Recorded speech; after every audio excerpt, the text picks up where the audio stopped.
Hey everyone, this is Rachel Graham. Today I wanted to celebrate because it is my 40th week of pregnancy today. Today is my due date. So, September 6th, 2020. It's really important for me to make this video and just I don't know, I guess just speak on the pregnancy as a whole, like in general, like a wrap up kind of thing. And obviously, I'm going to do postpartum videos, and that's going to be a huge thing, not just to share my journey with you guys, but also for myself, so I can look back. A big part of making these videos for YouTube is for myself, and so I can go back to week 18 or whatever, and I can see how I was feeling in that moment, and it's captured not just in photos but in video. So it's going to be it's really fun. I'm really glad that I created sort of this video trail of memories, but I haven't made a video and posted it in a really long time. I have made videos, but for whatever reason I just didn't post them. So I might go back and do that, just because I don't really know why I didn't post them. I think it was just once I reached a certain amount of weeks, it was just sort of feeling redundant, you know? I was sort of just in, a coast mode. I wasn't really needing to tell you guys any new information in terms of development to the baby. There was always some development, but there's Lily in the background. It was never anything that was really enough to make a whole video about. You know what I mean? I had a very uneventful pregnancy, so there wasn't a lot of oh my god, I have to share this really crazy thing that's happening. And there was some issues, but they weren't physical issues. They were issues to do with, trying to get a home birth midwife, water birth situation, insurance situation. And I definitely will make a video that is specific about if you would like to have a home water birth and you live in the United States, what does that mean? How do you go about doing that? Because that is a very in-depth kind of topic, and that I just sort of had to figure out as I went along. And every state is different. Every insurance provider is different. So even though I could give you advice, it would be most beneficial to women that live in Wisconsin. If you live in California or Texas, might be it probably will be. Knowing how my experience was, it'd probably be drastically different. So I feel like someone from each state that has had a home water birth with a midwife should make a video on the very straightforward steps for people that don't want to pay out of pocket or can't afford to for a home birth midwife, and what are some of the options. And then just the intricacies of what is a certified nurse midwife versus a certified professional midwife mean, and how might that affect your insurance. So that'll be a whole separate video. But today, because it is my due date, I just wanted to kind of wrap up the pregnancy as a whole, and just kind of be online, make a video today.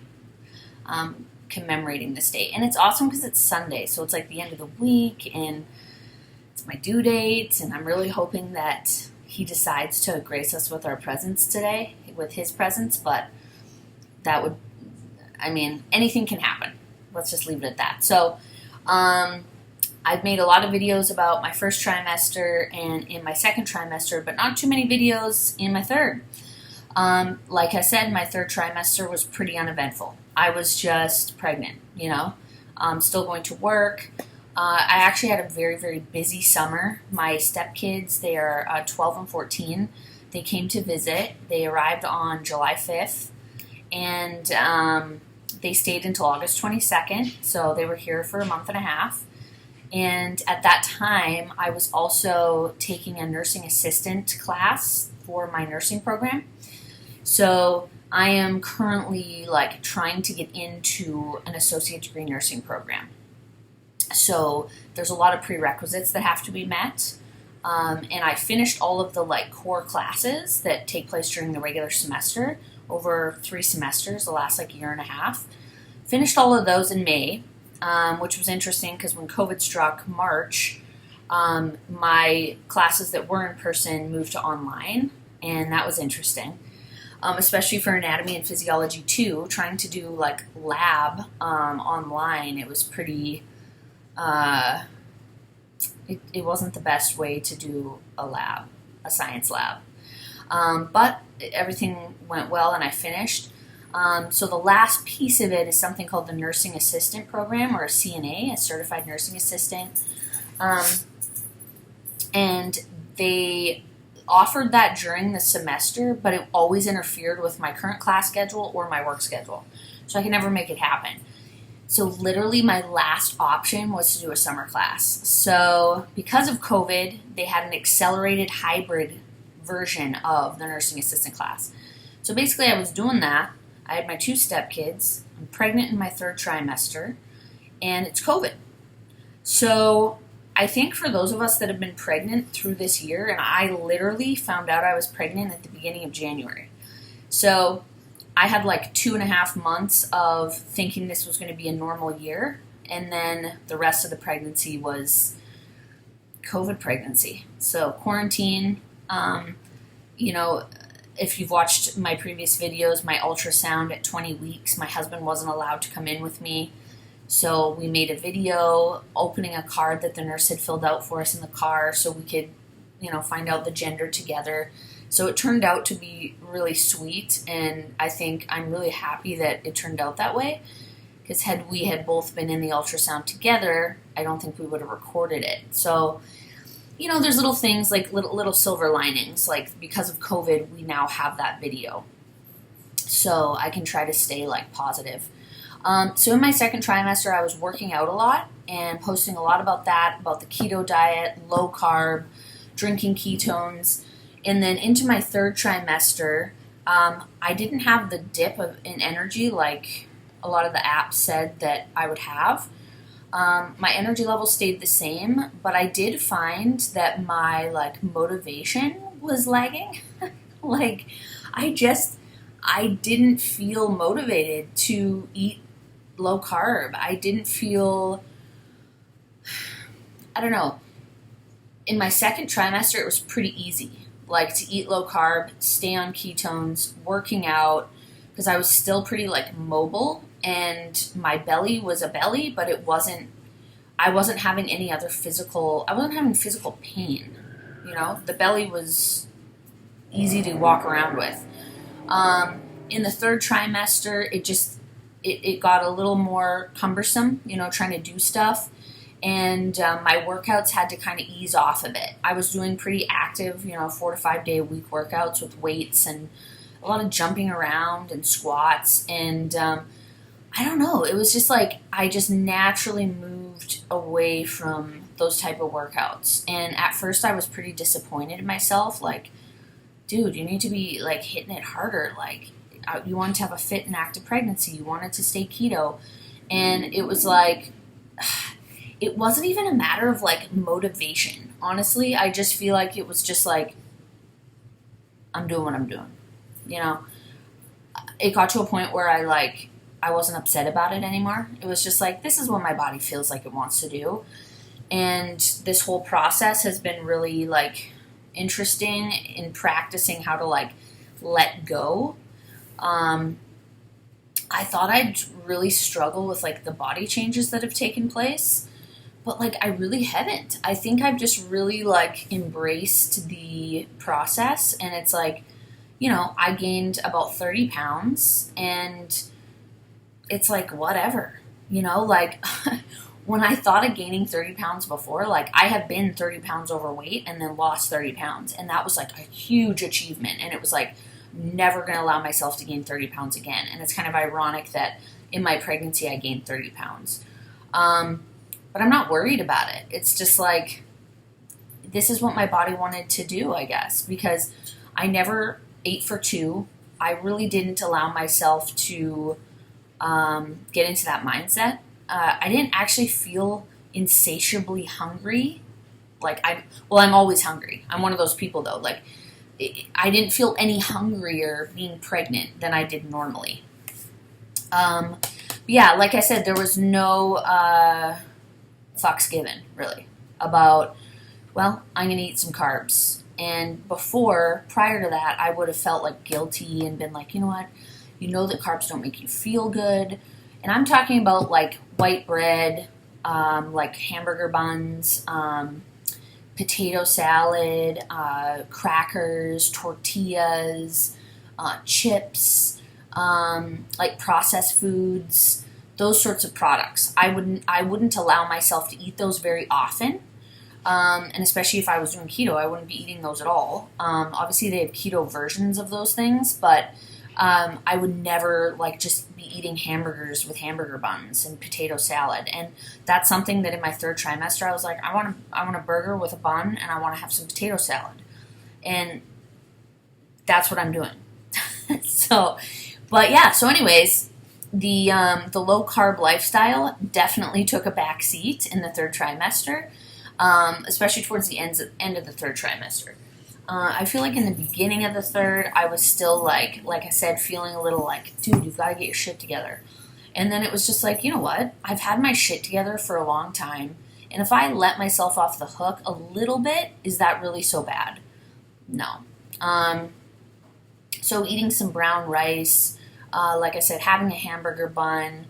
But what I did notice that was interesting is, the more carbs that I had way less fats. So I made sure that it's like, okay, if I'm going to eat a hamburger bun with my burger, if I'm going to have potatoes, I got to cut out these super high fats that are required for a keto diet or a low carb diet. You know, when your carbs go down, your fats have to go up because you need one fuel source or the other, fats or glucose. So heavy cream in my coffee, no more. A lot of cheese, a lot of yogurt, no more. I was basically just like, I cut those things out almost completely. Definitely did not have heavy whipping cream in my coffee. I switched to like an almond-based creamer. So just little changes like that, I think, prevented me from like gaining an inordinate amount of weight. If I would have kept eating the high fat and then just added in carbs, it would have been a whole other story. So probably would have gained like 60 pounds, not 30. So anywho, there's the diet portion of what I've been doing. When the kids are here, it's really, really hard to not indulge in the food that they have. So we buy them cereal. We do buy them bread because they like peanut butter and jelly sandwiches, things like that. You know, the big bags of fries that you bake in the oven. Pizza, macaroni and cheese. So those things in my house, like I'm going to eat some of it. It's just like... I can have motivation to a point and restraint, but when it's like right there, it's like, oh, I just really, really would like a few spoonfuls of macaroni or a bowl, please. Pancakes. I love pancakes, and that's definitely something I did eat a lot of when the kids were here, because I'd make them pancakes, and it's like, what am I going to sit here and not eat a pancake and just smell that deliciousness slathered in salty butter? And I do have keto syrup, though, so that's a thing. So where am I going with this? Yes, so the kids went back on August 22nd, and then Sean and I, we made a point to get rid of, like, we didn't do a last grocery shop with them, so we ran out all of the pasta, all of the bread, all of the bagels, all of the cereal, all of the kids' food. They ate, and it was gone by the time they left. There was like a few things left over, and we just kind of tossed them. So right now in the house, all we have is brown rice. And that's it for carbs. So we're doing a lot of ground turkey. We just did a Southwest chili that we've been eating for like 5 days. That's like, I literally had it for lunch and dinner like 3 days in a row. Interestingly, my bowels were okay. Like I was expecting to have like a not so pleasant bathroom experience eating that much chili, but we do it with ground turkey, corn, kidney beans, black beans, you know, onions, and then of course cilantro, and then you can put a dollop of sour cream on there, and it is delish. So just trying to do some bigger batch, healthier meals as I come into now the end of the pregnancy. So plan for postpartum, diet-wise, is just to, again, eat intuitively, not starve myself of things that I really, really feel I want. But definitely because I'm planning to breastfeed, I'm going to be focused on whole foods, and making sure I'm not having processed sugars and processed food in general. So that's kind of the bigger challenge. We still have some ice cream in our freezer. I do love sweets, so it's really hard for me I can't really have like sweets in moderation, non-keto sweets, that is. I've had some keto chocolate in my cupboard for like 6 months. It just doesn't have the same effect on your brain as regular sugar. Like stevia is like, it's not like addictive to me at all. Like, I don't know what other people's experiences are with stevia. If you've had kind of like an addictive experience with stevia, comment below and let me know, because I definitely have not. The only sugar that really like I need like more and more and more, like I can't just have like 2 peanut M&Ms. Like I have to have like a handful. And it's really hard to have like 1 spoonful of ice cream. But if it's like keto sweets, I can just have 1 or 2. So sweets are definitely a big thing for me. And I know I just have to cut it out. So with breastfeeding, I really do want to be eating a lot of veggies, moderate protein, and moderate to high healthy fats. Coconut milk, avocados, coconut oil, olive oil, olives, sour cream, that kind of thing. So Greek yogurt, 10% milk fat. So yeah, that's my plan for postpartum diet. In terms of how I'm feeling, the last couple of weeks, I definitely feel very, very heavy. My pelvis feels very stiff and loose at the same time. It's really hard to describe that. It feels like my legs are kind of like they could just disconnect from my pelvis, which is really unsettling. I was having a nerve pain in the left back of my pelvis, like really low down. And I actually started to go to a chiropractor a couple of weeks ago, and that nerve pain went away after my first adjustment. So definitely recommend chiropractic for pregnancy. I'd never ever been to a chiropractor prior to pregnancy, but my midwife recommended it, especially because of that nerve pain, which I thought was sciatic, but it wasn't. I can't remember the name of it exactly, but it's where one of the lumbar vertebrae meet the sacrum, and it was pinching a nerve that directly innervates that little area. And because it wasn't painful shooting down my leg, it was just like a pinching pain right there. But it literally was alleviated after 1 adjustment. So I've gone once a week. It's like 10 minutes, and she just like adjusts your pelvis and your spine and make sure your legs are even, because one of my legs was like 2 inches longer than the other, she said. So she put that in place.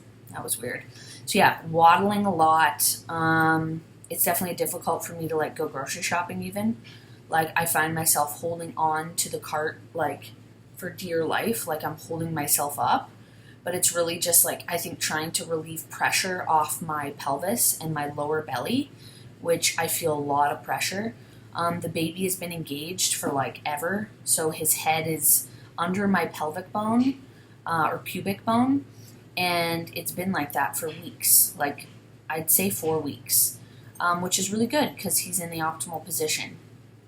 But with that, it's really difficult to walk, and turning over in bed is really annoying. Getting out of bed in the middle of the night is like really hard, and probably the worst part of, like, honestly, my pregnancy was great until the end of the 3rd trimester, where I started getting heartburn. So I'd wake up with like a burning sensation in my chest, or even almost bubbling vomit in my throat. There was one time where I literally vomited because it was like the vomit was there, and it really scared me because my throat was like, it was like burnt, and I felt like I couldn't breathe, and that was actually very frightening. And what else? Yeah, so heartburn, that's like an acid reflux, like GERD. And then rolling over in bed, getting in and out of bed, and then having to get up so many times in the night. It wasn't even that it was annoying to have to go to the bathroom. It was that it hurt for me to walk to the bathroom. So when I wake up, my legs, like I'd have to brace myself on the door frame. So we have a bathroom just off our bedroom, and I'd have to put my hand up on the door frame to brace myself to get my legs to start going so I could walk, and it would be like a shuffle, like 1, 2, 3, 4 steps, and now I can sit on the toilet because it hurt. So that has definitely not been fun. And it's interesting though, because I feel like that's what, like, I think a mechanism that, you know, courtesy of Mother Nature, that takes you from, I'm really afraid to give birth, I'm afraid of the pain, I'm afraid of the unknown. And then in the last bit of the pregnancy, it becomes so hard to just get around that you're literally like, all right, let's do this. Like, I'm ready. Like, I'm not worried about the pain. I'm not afraid. I just want to have this baby because I want my body back. I want my mobility back. Like, not even about like, yeah, my stomach's going to deflate and it's going to be all squishy, and people say that's kind of hard to get used to, and like the changes in your body, and if you've had stretch marks and all these things, or like you have stitches and trauma to your pelvic floor, it's like, I'm not sure what's going to happen to me in that regard, but at this point, I just want my mobility back. I want to be able to lay on my stomach. I want to be able to lay on my back. I literally cannot wait for those things, and I can't wait to meet my baby. So at this point, it's kind of like, I'm not afraid. Like, I'm literally not afraid. It's my due date. I've been ready for like a week. I've been ready mentally. And I have all the supplies I need. I feel really excited and empowered by my choice to have a water birth. Sorry, I was just looking at the clock. It's been 21 minutes. So I'm going to just kind of like shift gears. So I've discussed kind of like the negative things that I've experienced physically. Mentally, I've been surprisingly like fine, which is weird because I do have generalized anxiety disorder, and that has been diagnosed. I was prescribed some drugs and I just never took them. What are they called? SSRI. Just because I didn't want to have like a drug that took like 3 weeks to kick in and I needed to take every day. So I just got a PRN. So up until I found out I was pregnant, I would use Xanax if I had an extreme elevated anxiety that I felt like I couldn't control, or that gave me caused a lot of fear. But luckily for me, with generalized anxiety, I can control it through diet, exercise, not drinking alcohol, obviously not using other drugs, keeping my caffeine intake to like 16 ounces a day, and never after like 3 o'clock in the afternoon. So if I do those things, my anxiety is pretty under control. I'll always have the tendency to overthink, but it's drastically reduced, especially if I'm not drinking. Alcohol just exacerbates my anxiety. In the moment, it makes it feel amazing, and then the next day, it's like heightened. So the Xanax I only use when I'm in really stressful situations, which literally I've only experienced around exam time in college, taking sciences. So I never had that level of anxiety when I was in graphic design or cosmetology, just in the sciences. But that's because there's so much more to memorize, and there's so much pressure, and you have to get a C+ or you don't pass, and it's just like, you know, there's a lot more pressure. So anyways, obviously I haven't used Xanax since I've been pregnant, and I actually don't plan to use it after the baby's born, because it's like I've gone 9 months without anything, and there's natural methods that I think I feel more comfortable with, like valerian tea is a really good one, CBD oil, and just other things like that, like the Stress Away Bach, like flower essences. Like, there's just a lot of different things to try. And like I said, I mean, focusing on lifestyle, honestly, reducing reducing all processed carbs and sugars also really help with my anxiety and general tension and inflammation. So yes, now back to my choice of birth. So this has a big influence on my level of, like, I don't know, acceptance about what's about to happen to me. And I'm kind of looking at it from more of like it's just going to be a transformative experience. And instead of thinking about all of the potential things that could go wrong, I'm just like super, super focused on like, this is going to be an amazing journey. This is going to be something like nothing I've ever experienced. I'm 35 years old. I wasn't going to do this. I was not going to have a baby because I was so afraid. I was so afraid of being pregnant. I was so afraid of the birth. And actually, those two things. I was never actually afraid of having a child. I am a stepmom, but I know that I'd be a good parent. Like, I don't have any doubts about my ability to parent. My doubts were my ability to mentally stay sane during a pregnancy, to deal with the body changes, because I've had body issues, like wanting to be a certain size and being unhappy with myself and constantly like setting goals and then not meeting them and just having a lot of like conflict with how I physically look.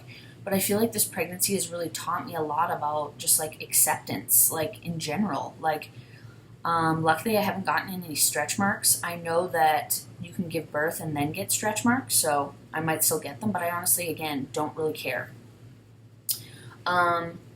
Because it's like my body is doing a crazy thing. Like I'm giving life, creating life. There's an actual human being inside of me right now that is between like 7 and 8 pounds probably, and he's a little boy and he's got a spirit and he's a human being. Like the combination of me and my husband, like that is just absolutely insane. Like our genetic information combined to make this second or third human, like it's just absolutely incredible. And I really am happy that I decided to do it and I didn't miss out. And it's crazy because I haven't even gotten started. Like this is literally like the first tiny, tiny, tiny little step of this journey, and it's going to be just, I have no idea what it's going to be. That's the thing. It's like the ultimate like Christmas, like I feel like a kid who's like, what am I going to get for Christmas? Like, I don't know.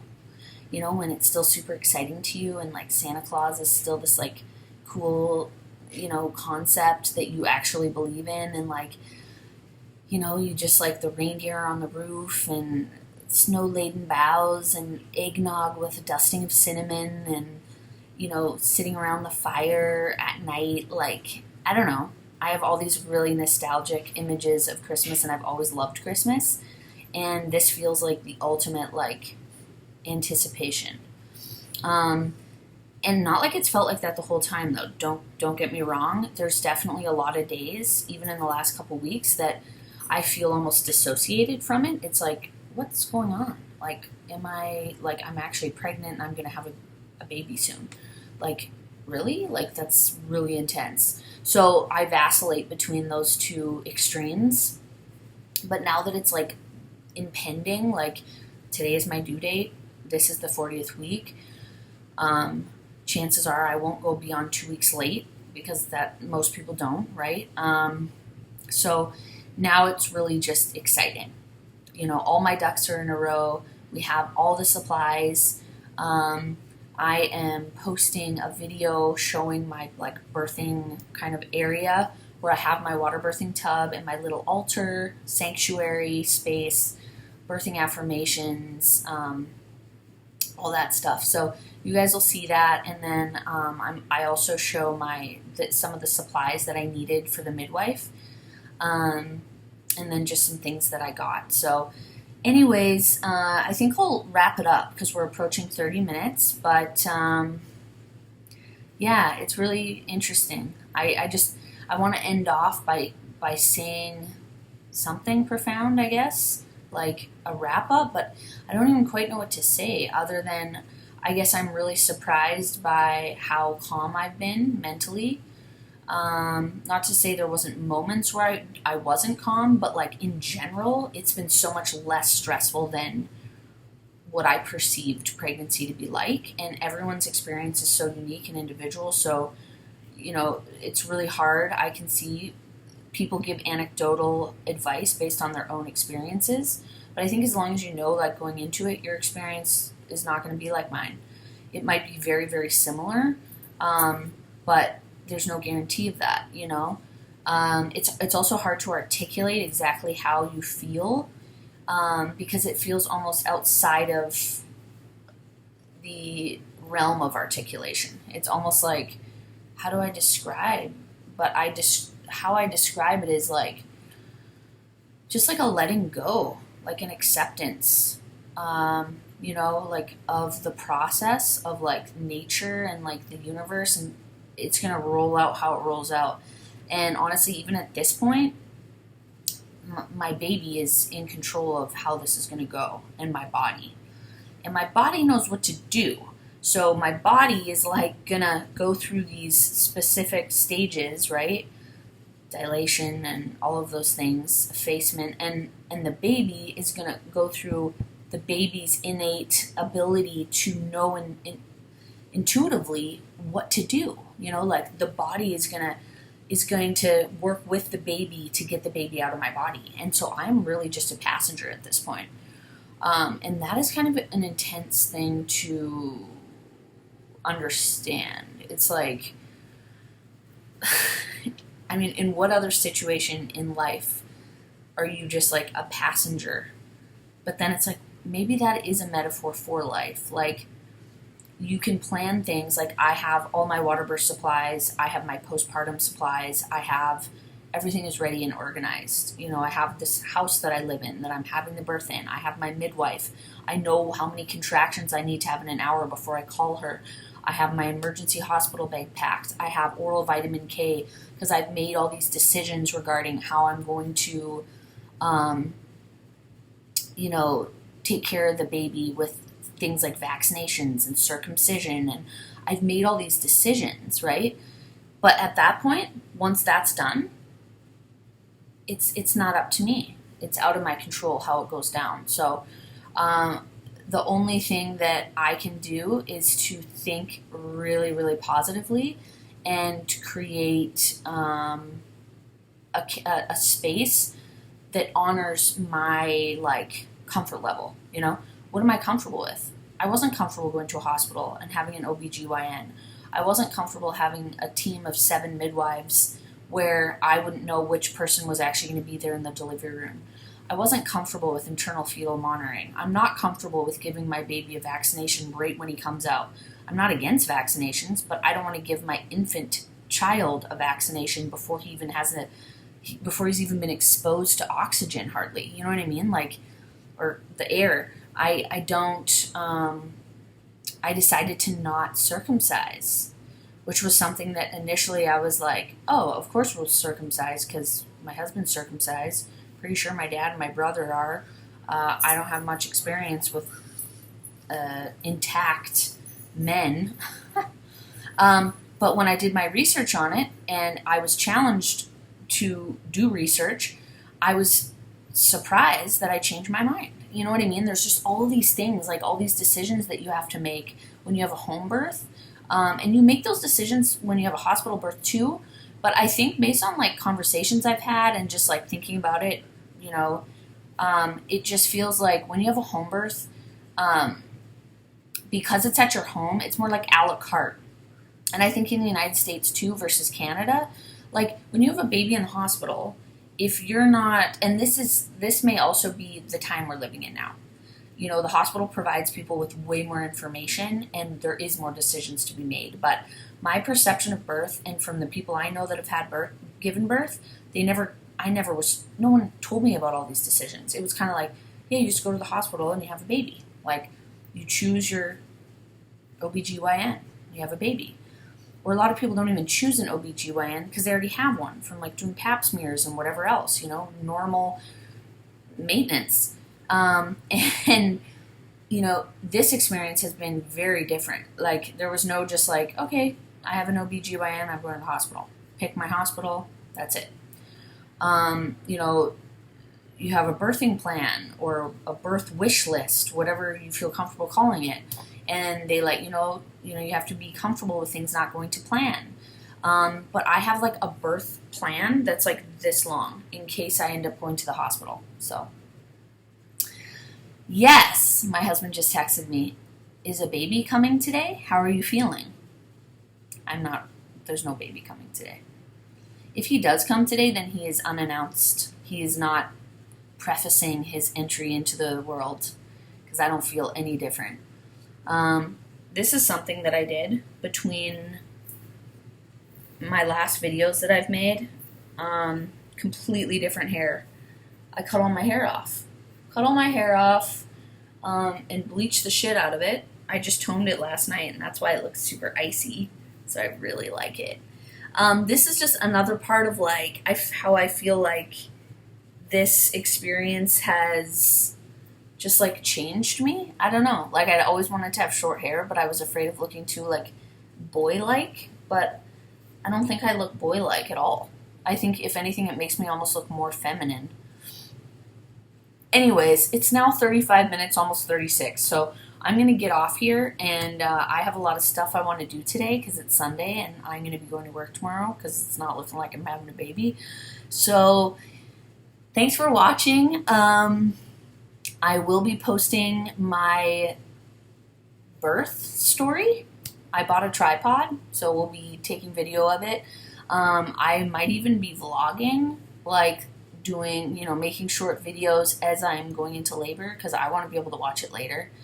And yeah, I'm just really excited. So yeah, we'll see. The next time I make a video, I think it's going to be when I have an actual child, which is fucking nuts. So September 6, 2020 is my due date, and nothing will ever be the same after this. Bye.